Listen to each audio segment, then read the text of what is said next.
রবিবার আবার সাথে জামাই ষষ্ঠী, ব্যাপারটা বেশ কিন্তু জমাটি।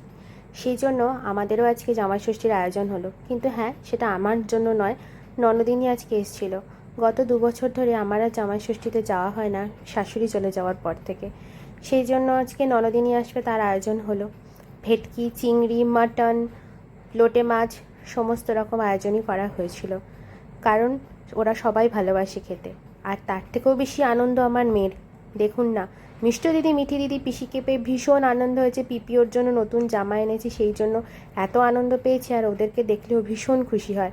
গতকাল থেকে ওর শরীরটা খারাপ ছিল, কিন্তু আজকে দিদিদের দেখে একদম মন প্রাণ খুলে হাসছে, আর খেলা করছে, আর নাচ করছে। সেটা দেখে আমারও ভীষণ আনন্দ হয়েছে যে মেয়েটা আমার আনন্দ করছে।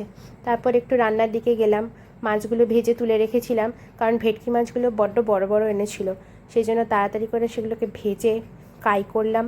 আরও অনেক কিছু রান্না করেছিলাম, আপনারা সেগুলো দেখুন, কেমন লেগেছে আমাকে জানাবেন।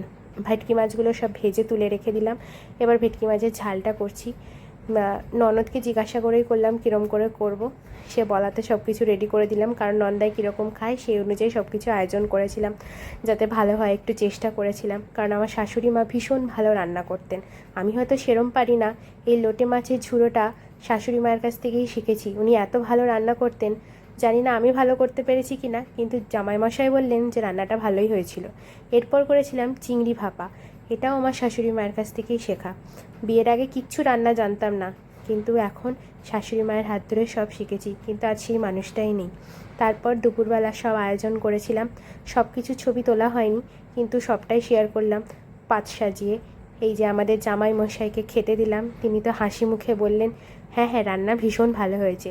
তারপর খেয়ে দিয়ে উঠে বিকালবেলা ফলাহার দেওয়া হলো আর মিষ্টি দেওয়া হলো।